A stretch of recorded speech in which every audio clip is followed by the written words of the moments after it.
बारह मंगला के चरण थोड़ा पूज्य श्री ने सब समूह शरण का वर्णन किया था, उसी पर आधारित है कुछ पंक्तियां।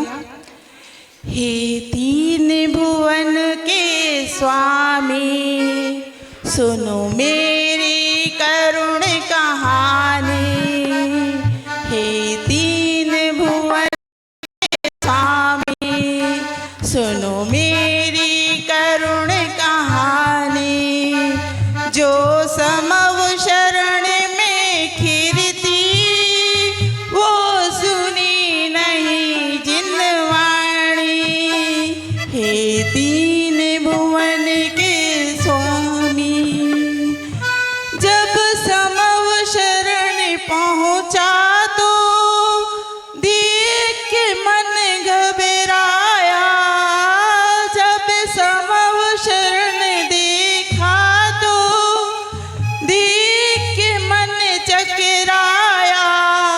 इस अपार वैभव को देख के मन भर माया। इस रास रंग में फंस कर बैठा मैं नादानी। इस रास रंग में फंस कर बैठा मैं नादानी। जो समव शरण में खिरती वो सुनी नहीं जिनवाणी। अब गुरु मिले नमो नमो नमो नमो नमो नमो नमो नमो नमो नमो नमो नमो नमो। नमोकार मंत्र है न्यारा इसने लाखों को तारा। नमोकार मंत्र है न्यारा इसने लाखों को तारा। इस महामंत्र का जाप करो भवजल से मिले किनारा। नमो अरिहंताणम नमो सिद्धाणम नमो आयर्याणम नमो वच्छायाणम नमो लोये सर्वसाहुणम। नमो लोये सर्वसाहुरम्। धिनक दिन खुशियाँ ये लाया धिनक दिन।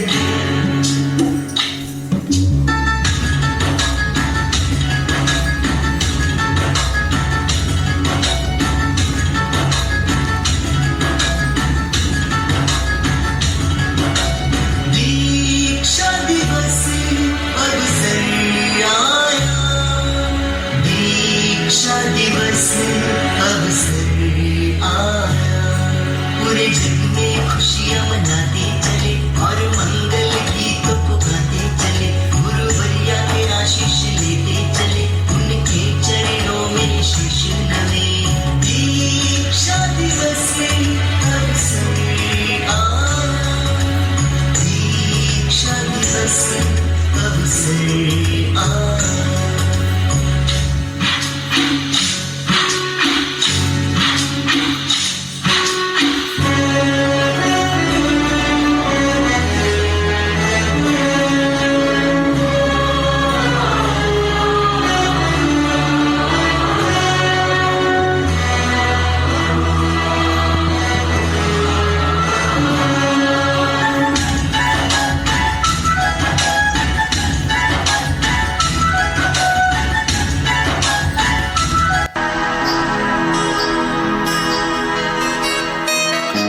मेरे लिए इतनी सी तुम दिल से दुआ करना।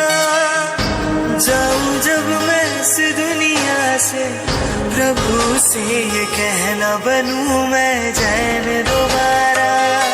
मिले जिन धर्म दोबारा बनूं मैं जैन दोबारा। मिले जिन धर्म दोबारा।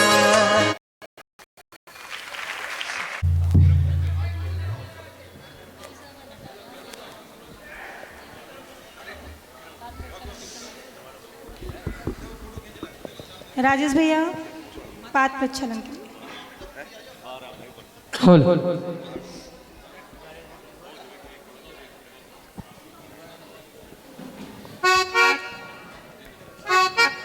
मैंने गुरु के चरण पकारे, मैंने गुरु के चरण पकारे, हमने गुरु के चरण पकारे।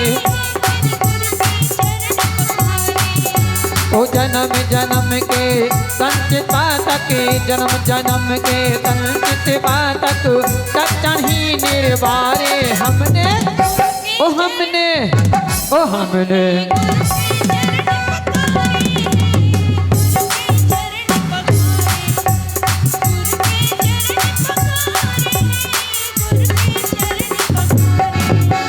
ओ जन्म जन्म के संचित पातक, जन्म जन्म के संचित पातक, तत्क्षण ही निर्वारे हमने गुरु के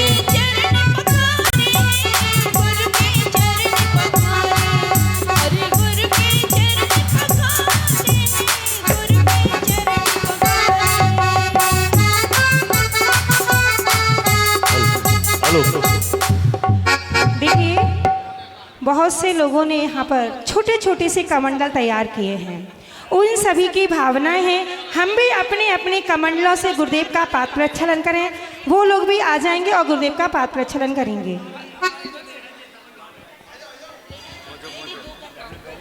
कल्पना भाभी, पाद प्रक्षालन के लिए।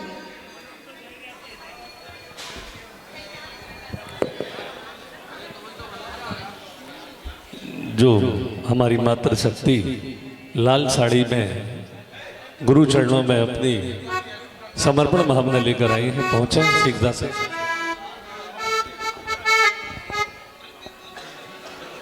गुरुवर के चरणों की धूली घर मिल जाए रे, गुरुवर के चरणों की धूल घर मिल जाए रे। जन्म जन्म के संचित पातको, जन्म जन्म के संचित पातको सब घट जाए रे। गुरुवर के चरणों की धूल कर मिल जाए रे, गुरुवर के चरणों की धूल कर मिल जाए रे।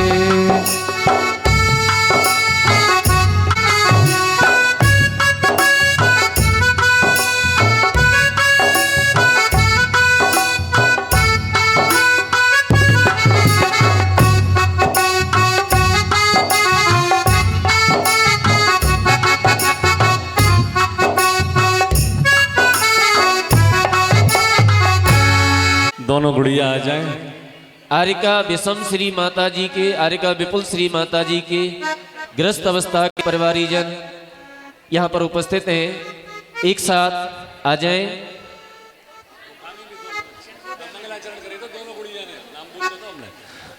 दोनों छोटी गुड़िया ने इतना सुंदर मंगलाचरण किया है। कुंदार्यो जैन धर्मोस्तु मंगलम, सर्वमंगल मांगल्यम सर्वकल्याण कारकम, प्रधानम सर्वधर्मानां जैनम जयतु शासनम, जैनम जयतु जैनम जयतु शासनम।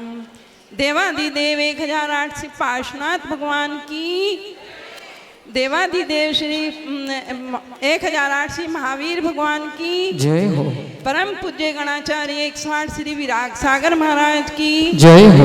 परम पूज्य उच्चारणाचार्य 108 श्री सागर महामुनिराज की जय हो। महामुनिराज की जय हो। महामुनिराज की जय हो। बोले पंचासीन आचार्य संघ की जय हो। यहाँ पर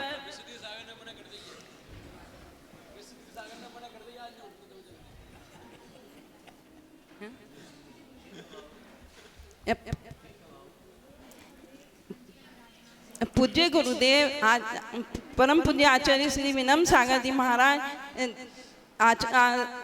विराजमान हैं और यहाँ पर सभी साधु विराजमान हैं जो सब ज्ञानी हैं।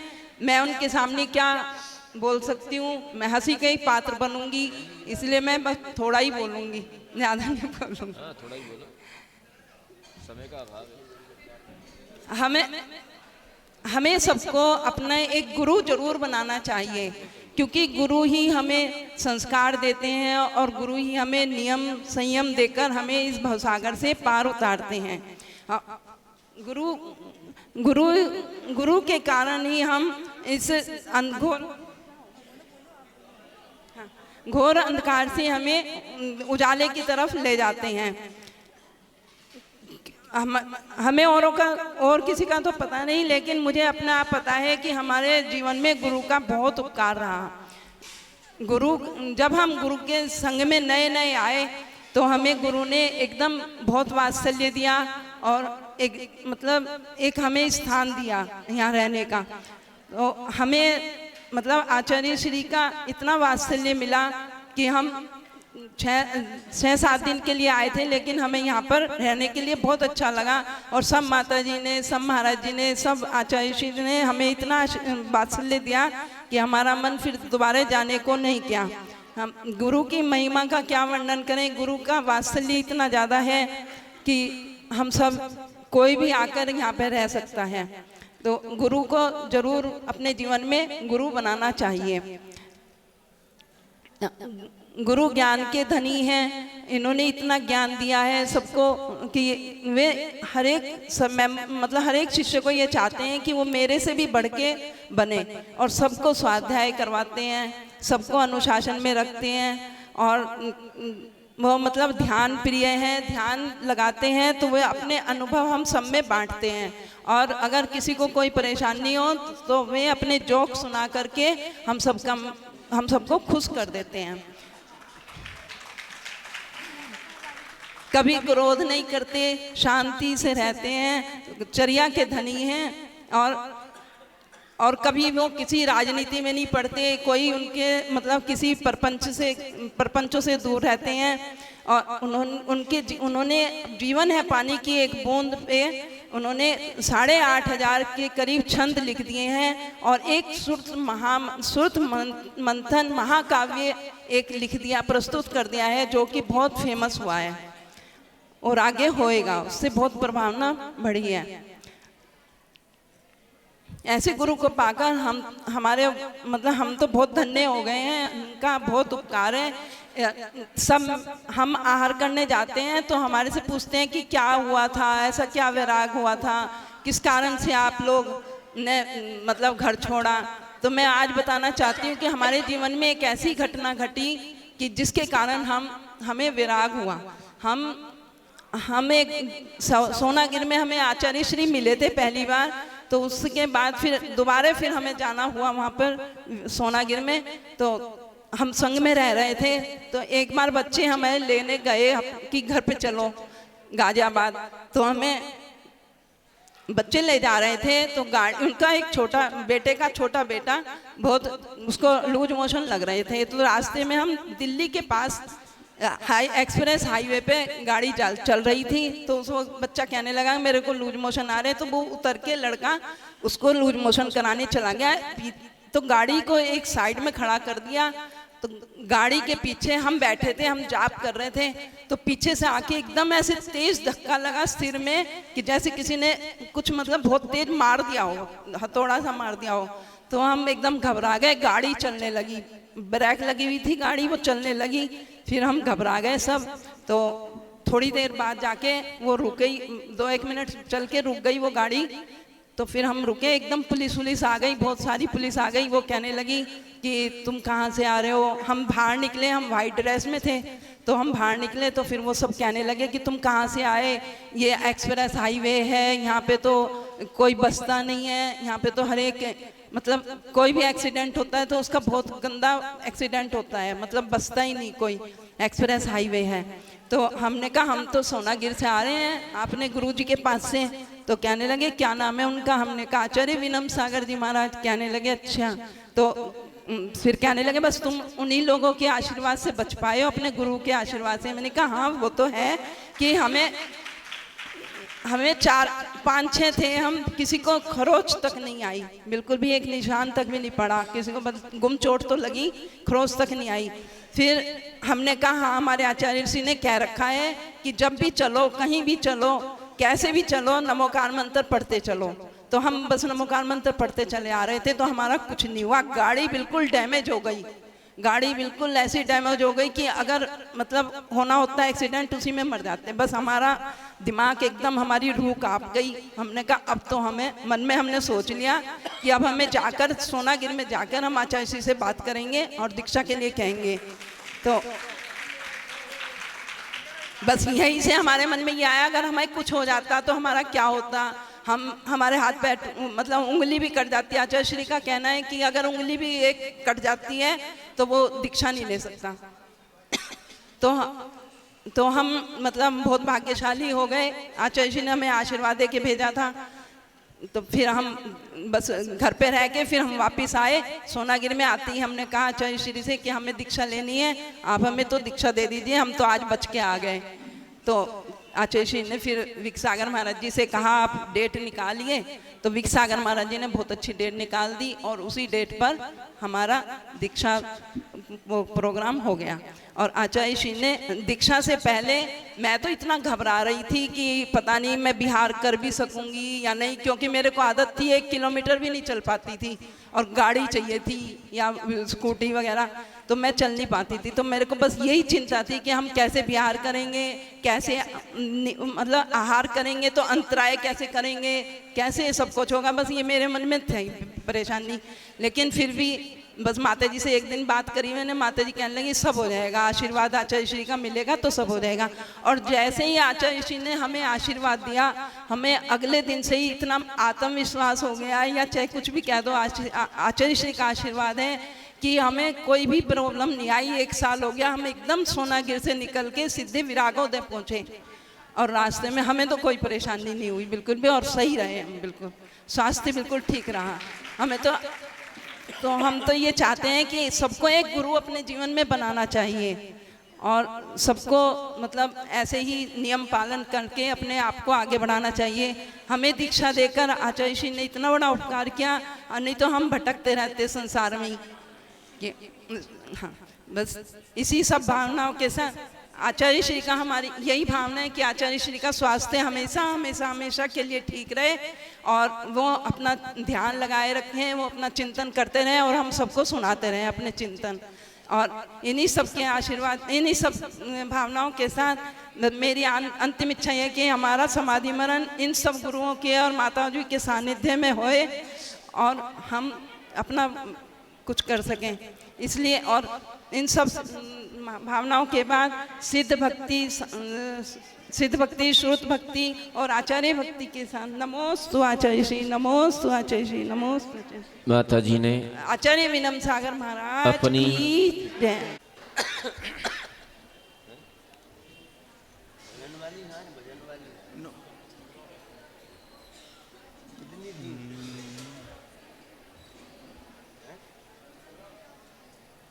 मंगलम भगवान वीरो मंगलम गौतमो गणी मंगलम कुंत कुंदाद जैन धर्मस्त मंगलम सर्व मंगल मंगलाय सर्व कल्याणकारकम सभा सर्वधर्माणां नमो शासनम नमो शासनम नमो शासनम।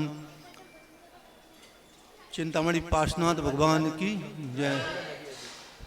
शासन नायक श्री वर्धमान स्वामी महाराज भगवान की।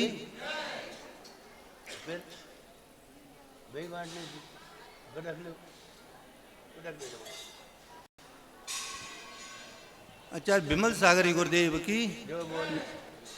आचार्य सनमत सागर गुरुदेव की। सूर्य का आचार्य श्री आचार्य विराग सागरी गुरुदेव की।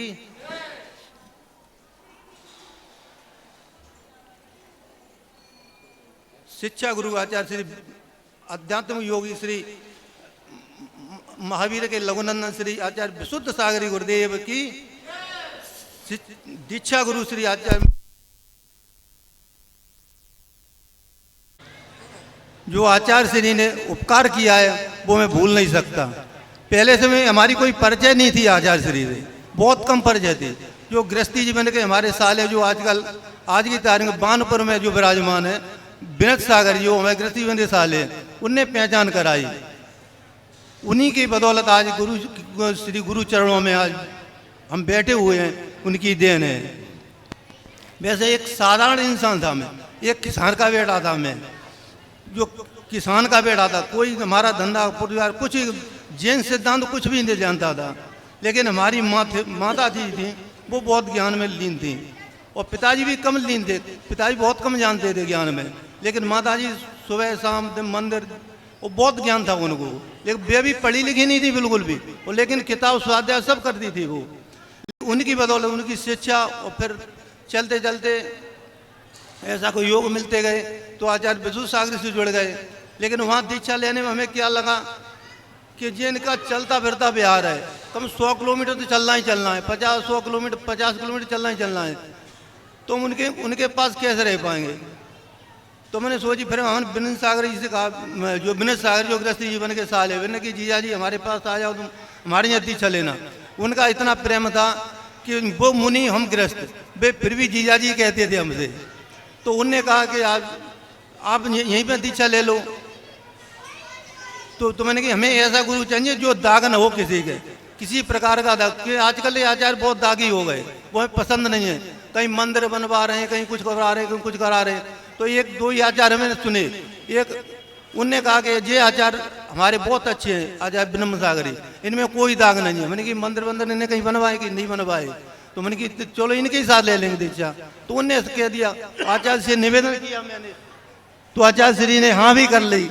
अब पता नहीं कैसे यहाँ कर ली, कैसे क्या हुआ। तो आचार्य श्री की इतना हमारे ऊपर उपकार रहा, क्योंकि मैं तो अज्ञानी जीव था। हाँ, उनके साथ में जरूर थोड़ा थोड़ा अनुभव किया, पढ़ा लिखा नहीं, अनुभव किया उनके साथ में।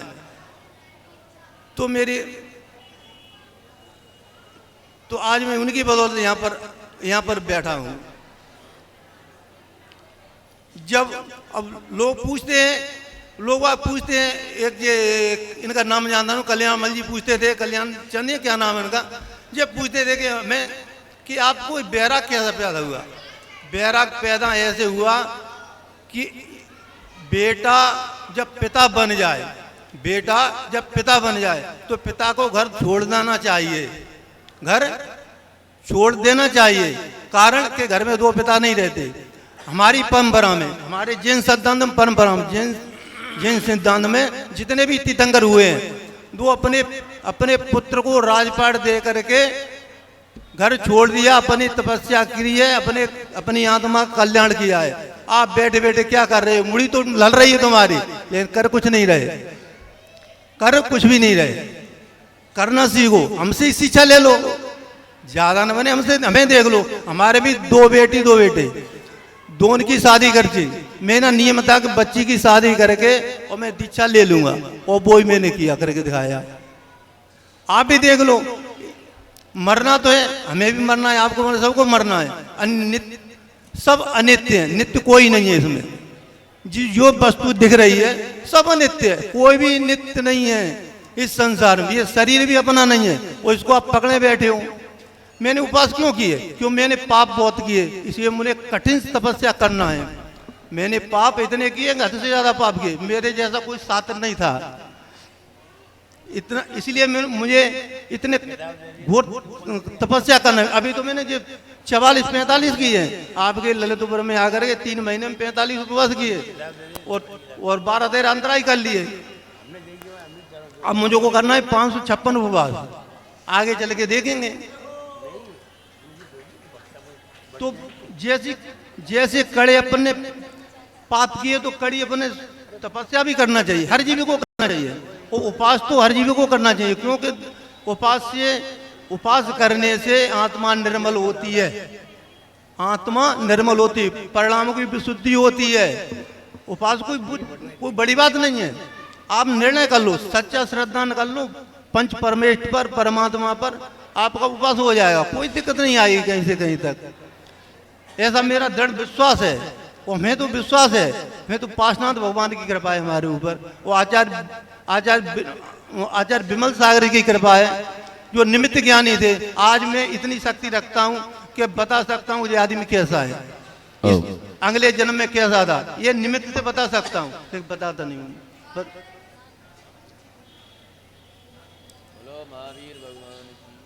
ज्ञानियों, अब मैं और क्या कहूँ, अभी टाइम भी नहीं है। आचार्य श्री थोड़ा और आचार्य जी को सुनना है। हम तो थोड़े फिर कभी मौका मिलेगा फिर बात करेंगे, फिर आपसे तो करेंगे। नमस्कार। दुर्गतियों में भ्रमण करना पड़ता है, नरक निगोद की यात्रा करना पड़ती है, और जो इस इतना सब कुछ हो सकता है तो साक्षात जो रत्नत्रय प्रदान करते हैं, जो मोक्ष मार्ग प्रदान करते हैं, उनका उपकार कोई नहीं भुला। अपनी विनयांजलि अर्पण की, क्योंकि उन्होंने भी इनके ऊपर उपकार किए, उन्होंने पूज्य गुरुदेव तक जोड़ा, परिचय कराया। और आइए चलते हैं पूज्य मुनि श्री विश्वधीर सागर जी महाराज। और विश्वधीर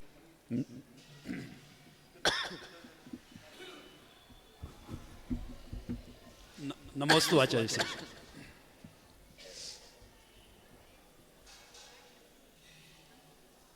बोले श्री आदिनाथ भगवान की, श्री पार्श्वनाथ भगवान की, महावीर स्वामी की, मुनि आचार्य श्री विनम्र सागर जी गुरुदेव की, आचार्य श्री ज्ञान सागर महाराज जी की जय। बंधुओं, आज से लगभग 40 वर्ष पूर्व मैं बिल्कुल नास्तिक जीव था, जो शायद कभी मंदिर में जाना बहुत ज़्यादा पसंद नहीं करता था। लेकिन मुझे नास्तिक को आस्तिक बनाने का सबसे ज़्यादा श्रेय रहा तो हमारी धर्म पत्नी को रहा, जिसने चेलना के रूप में मुझे मार्गदर्शन दिया और प्रेरित किया, और किसी तरह से आचार्य ज्ञान सागर जी को प्रथम आहार दिलाने का प्रयास किया। उनके प्रथम प्रयास का परिणाम ये हुआ कि पहले ही दिन से आचार्य श्री ने मुझे ऐसी कृपा प्रदान की कि उन्होंने कहा कि आप रात्रि भोजन का त्याग करो। वो सबको 1 साल के लिए कराते थे। मैंने कहा कि 1 साल के लिए कर दीजिए, तो उन्होंने कहा नहीं, आप आजीवन त्याग करो। अब उन्होंने मुझे भी और हमारी धर्म पत्नी को दोनों को आजीवन त्याग करा दिया, और हमने कर लिया। तो वहाँ से हमारे धर्म की शुरुआत हुई। फिर धीरे धीरे मैं उनको अपना हार्दिक गुरु मानने लगा। यद्यपि मैं बैंक में होने की वजह से ज़्यादा उनके पास दर्शन करने नहीं जा पाता था, लेकिन फिर भी मैं उनके प्रवचन सुनने लगा टीवी पर। और वो जिस चीज़ का त्याग प्रवचन में प्रेरित करते थे कि इसका त्याग करना चाहिए, कभी बिस्कुट का, कभी ब्रेड का, कभी और चीज़ों का, तो मैंने अपना ठान लिया कि जो हमारे गुरु कहेंगे मेरा उसी वस्तु का त्याग होगा। और जिस चीज़ का मैं त्याग करता था उसी का हमारी धर्मपत्नी भी त्याग कर देती थी। ये हमारी आपस में एक अंडरस्टैंडिंग बन गई। तो धीरे धीरे यही क्रम चलता रहा।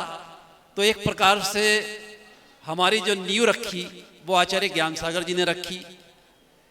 उसके बाद में कुछ ऐसे निमित्त मिले कि रिटायरमेंट के बाद सोनागिर में एक पूजा का अभियान था, जिसमें आचार्य ज्ञान सागर जी भी उपलब्ध थे और आचार्य विनम्र सागर जी भी थे। हालांकि हम आचार्य श्री को उससे पहले नहीं जानते थे। तो वहाँ से हमारा आचार्य श्री से परिचय शुरुआत हुई।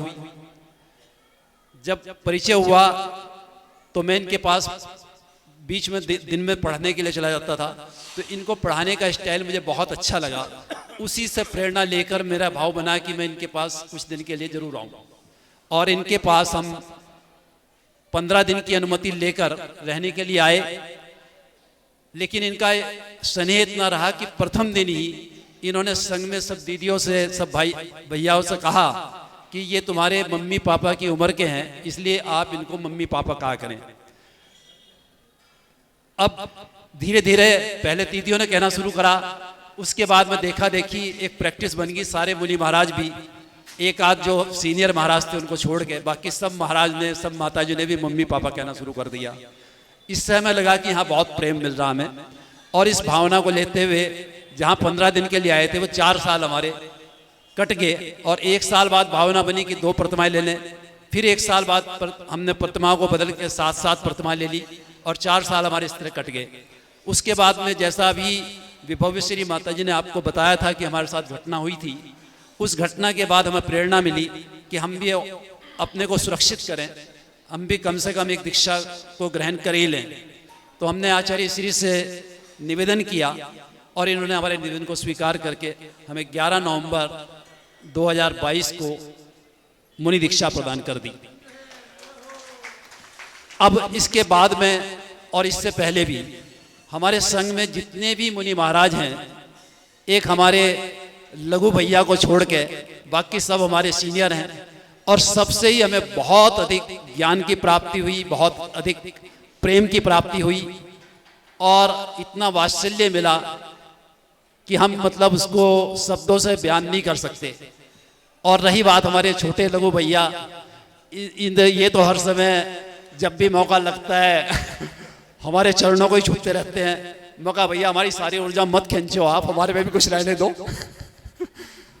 पर ये नहीं मानते। अब जहां तक गुरु का विषय है, ये तो एक थोड़ी सी मैंने अपनी एक भूमिका बताई थी।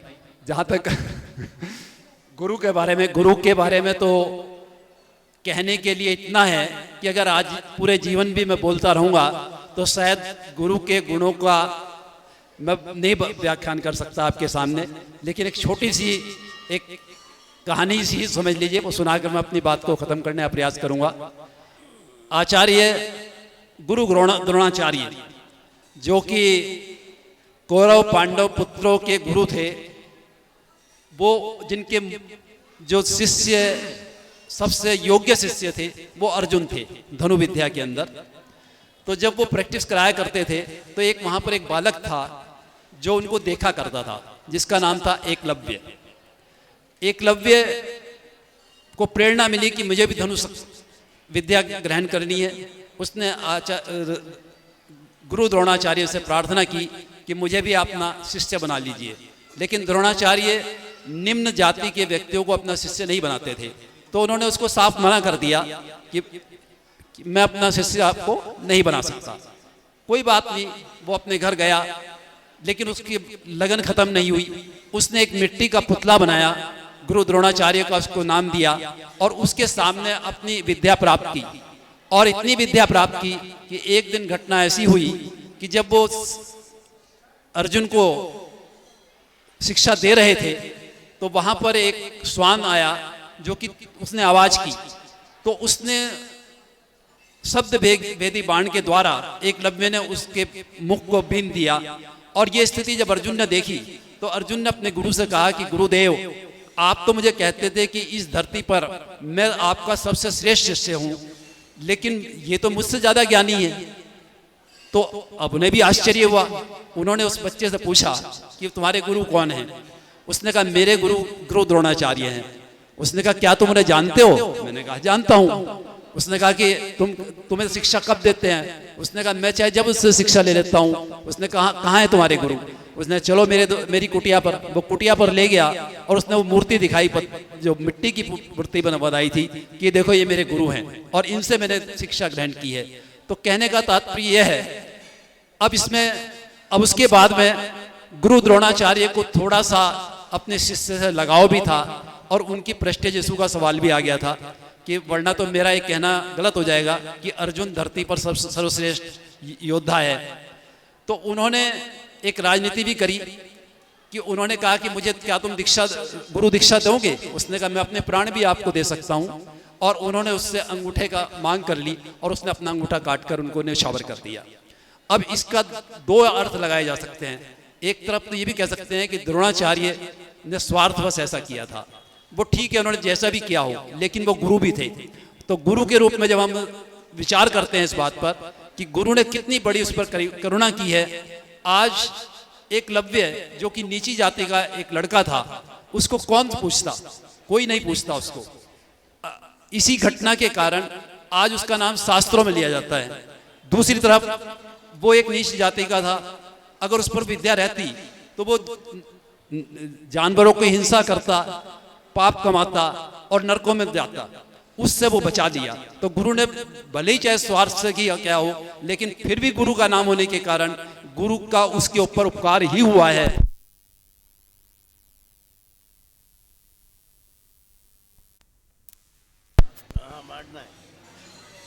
हेलो।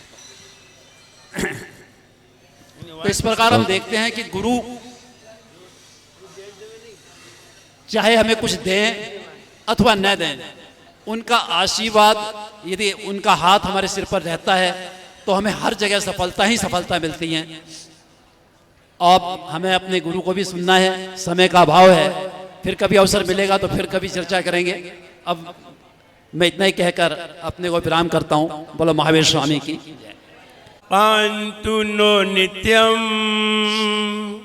ज्ञान दर्शन नायका चारित्रार्णव गंभीरा मोक्ष मार्गोपदेशका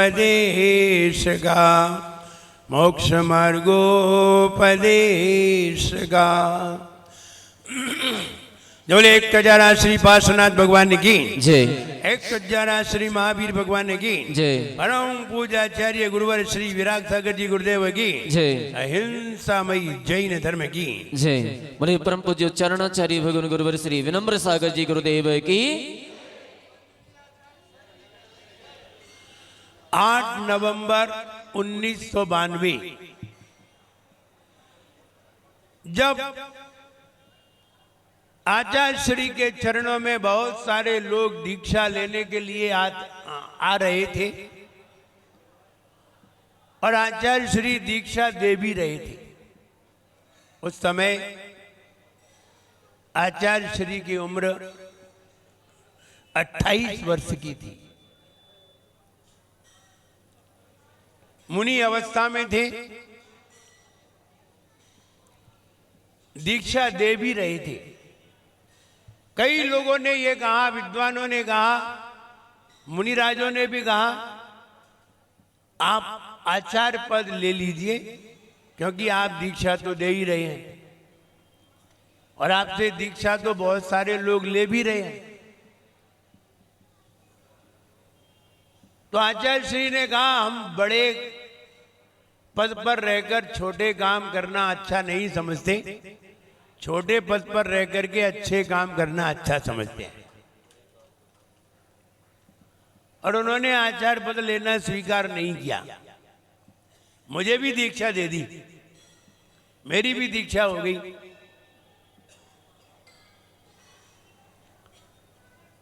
फिर सारे लोगों ने जब निवेदन किया, सारे लोगों के निवेदन पर और सभी आचार्यों के आशीर्वाद पर आचार्य श्री ने 8 नवंबर को आचार्य पद ग्रहण किया। 1992 आचार्य पद ग्रहण करके फिर दीक्षा का तांता लग गया। हर साल दीक्षाएं होना प्रारंभ हुई और दीक्षाएं होते होते आज लगभग स्वभाव से दीक्षार्थी आचार्य श्री के हैं। 125 दीक्षार्थी लगभग आचार्य श्री के हैं और उपसंघ में लगातार दीक्षाएं हो रही हैं। 2022 में लगभग 23 या 25 दीक्षाएं हुई उपसंघों में। 2023 में उपसंघों में 21 दीक्षाएं हुई हैं। इसमें 2 ललितपुर की भी शामिल है। निरंतर उपसंघों से दीक्षाएं हो रही हैं और अभी पथरिया में भी लगभग 20-21 दीक्षाएं हुई थी। जो आचार्य श्री ने आचार्य पद, उपाध्याय पद, गणनी आदिका पद, मुनि दीक्षा, क्षुल्लक दीक्षा, क्षुल्लिका दीक्षा, गणधर पद, प्रवर्तक पद, ये सब स्थविर पद आदि दिए और दीक्षाएं दी। आचार्य श्री अभी लगभग 60 वर्ष पूर्ण हुए हैं, 61 वर्ष पूर्ण हुए होंगे, लेकिन आचार्य श्री 61 वर्ष पूर्ण हुए हैं। आचार्य श्री के संघ में लगभग 400 से ऊपर दीक्षार्थी हैं। 400 से ऊपर। अभी हम देख रहे थे, एक पुस्तक में पढ़ रहे थे, जिसमें 123 मुनि थे। बहुत सारी दीक्षाएं हो चुकी हैं और हो रही हैं। छोटी सी उम्र में आचार्य श्री ने इतना बड़ा संघ खड़ा किया है जो चारों तरफ, जिसमें लगभग 56 उपसंघ हैं। 400 भिक्षुओं के लगभग 56 उपसंघ हैं और सभी जगह विराजित हैं। महाराष्ट्र में है, राजस्थान में है, उत्तर प्रदेश में, मध्य प्रदेश में, गुजरात में, सब जगह है। और सभी जगह धर्म की प्रभावना करते हुए उनकी साधना का फल प्रत्यक्ष रूप में लोगों को दिखाई दे रहा है। आज 31 वर्ष पूर्ण हो चुके हैं और आज 32वां आचार्य पदारोहण दिवस है, जो निरंतर प्रगति करते हुए हैं। विचार करिए, 1 साल आचार्य पद में अगर 10 दीक्षाएं दी जाती, 1 महीने में 1 दीक्षा दी गई, तो 32 वर्ष में कितनी होती? 320 तो हो ही जाती। और यहां लगभग 400 दीक्षा, 400 से ऊपर है, 425 के करीब है। यानी 1 महीने में 1 दीक्षा दी गई और आज 425 से ऊपर दीक्षाएं हैं। ये आचार्य श्री का वात्सल्य का परिणाम है। वात्सल्य, सूझबूझ, सरलता, सहजता, सौम्यता, उनके गुण स्पष्ट नजर आते हैं। अभी यहां से कुछ लोग गए थे, जिसमें रिंकू भैया, शादीलाल जी और भी बहुत सारे लोग शामिल थे। वहां पहुंचे और वहां पर दर्शन किए। चाहे भले ही इतने सालों बाद गए हों, लेकिन ऐसा लगा होगा कि हम आचार्य श्री तो हमारे परिचित हैं, ऐसा महसूस हुआ होगा। वात्सल्य, सरलता तो दिखाई दी होगी। इतने बड़े 400 पिच्छी के आचार्य होने के बाद एक सामान्य व्यक्ति को वहां पहुंचना मुश्किल हो जाता है। कोई सामने खड़ा नहीं हो पाता। अगर कोई 400 पिच्छी के आचार्य हो तो खड़े नहीं हो पाते। और वहां जाकर के लोगों ने खूब पाद प्रक्षालन किया, पूजन की, उनके साथ ऊपर वंदना करने गए और सरलता देखी। ये सरलता हर जगह नहीं है, इसलिए उन्हें बहुत सरल कहा जाता है। एक छोटा सा बच्चा भी उनसे सीधा जाकर के बात कर सकता है। ये सरलता का ही परिणाम है। आचार्य श्री ने बालकों को ही नहीं, उनके पालकों को भी पकड़ा। बालकों को दीक्षा दे करके प्रभावना के लिए भेज दिया और पालकों की समाधि करके ऊपर भेज दिया कि तुम ऊपर जाओ, तुम अपना कल्याण करो। और बालकों को दीक्षा दे करके प्रभावना के लिए लगा दिया। और सारे बालक अपनी अपनी प्रभावना में संलग्न हैं, साधना में संलग्न हैं। और सभी को ये महसूस होता है कि वात्सल्य और सरलता का परिणाम देखना है तो आचार्य विराग सागर जी को देखिए।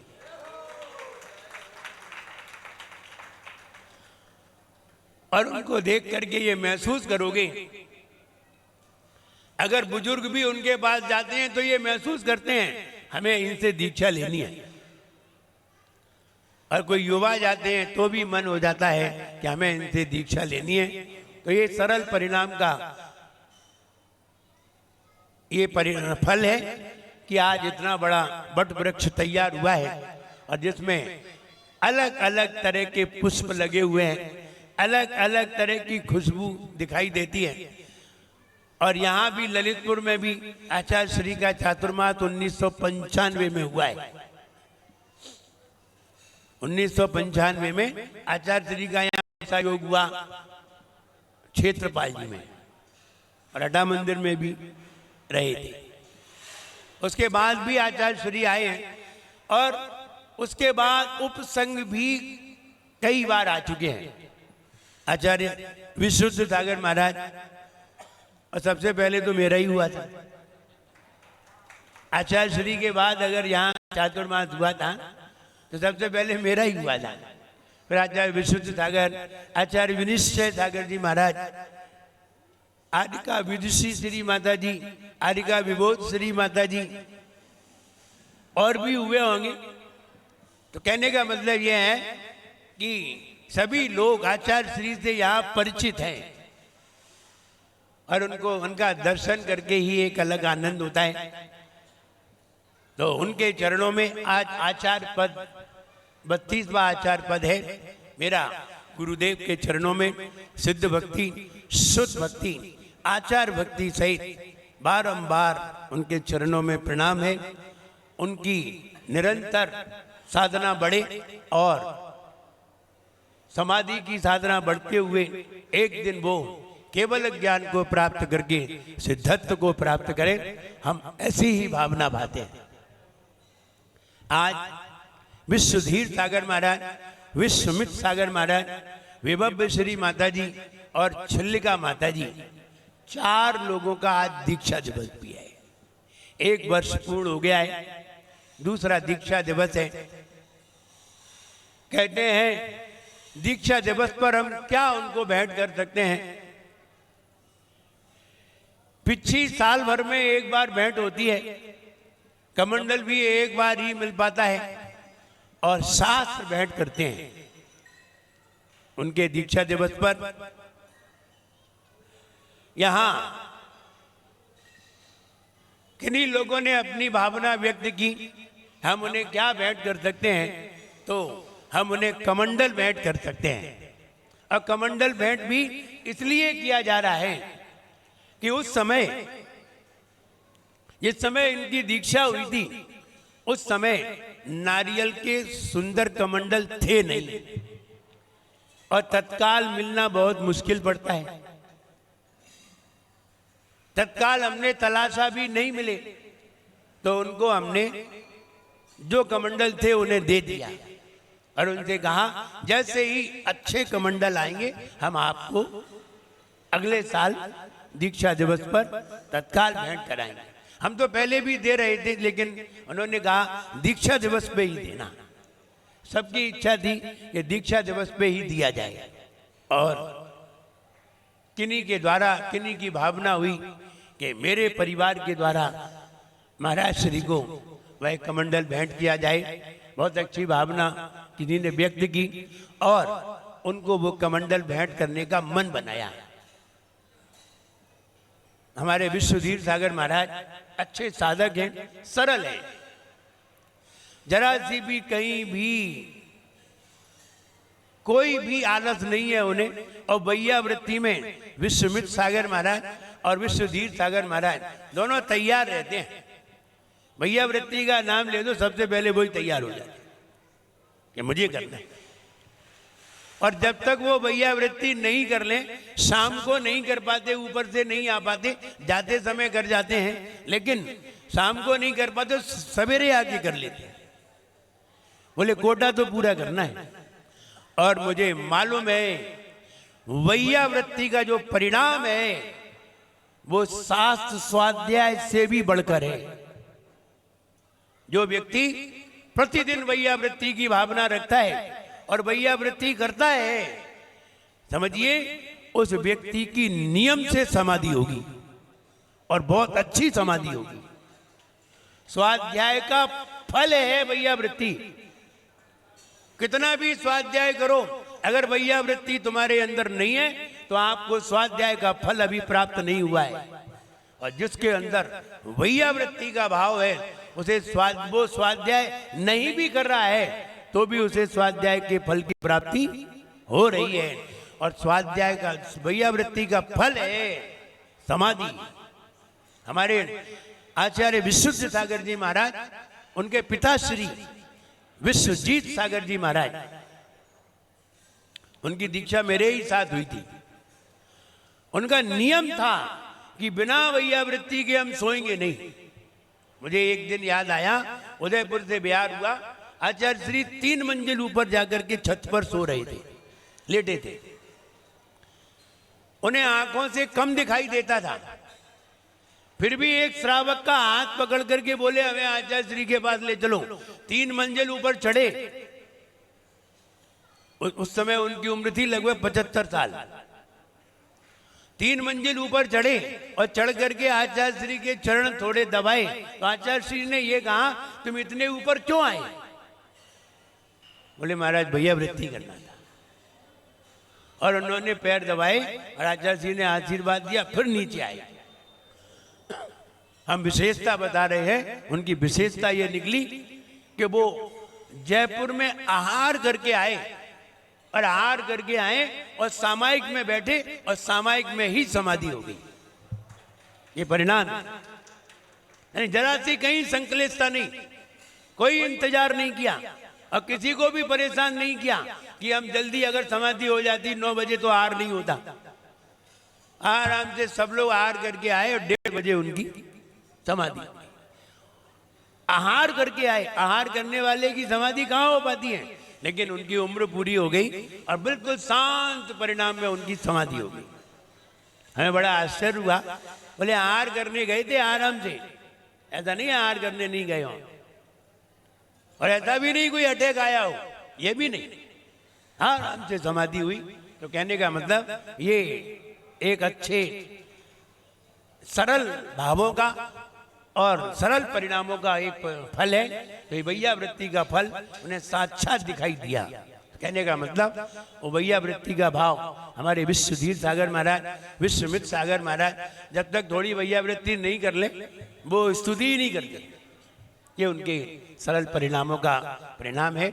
और ऐसी सेवा से निश्चित वो अच्छी समाधि को प्राप्त होंगे और अच्छी साधना को प्राप्त होंगे, ऐसा मेरा मानना है। हमारे विश्वमित्र सागर महाराज उपवास करने में बहुत आगे बढ़ रहे हैं।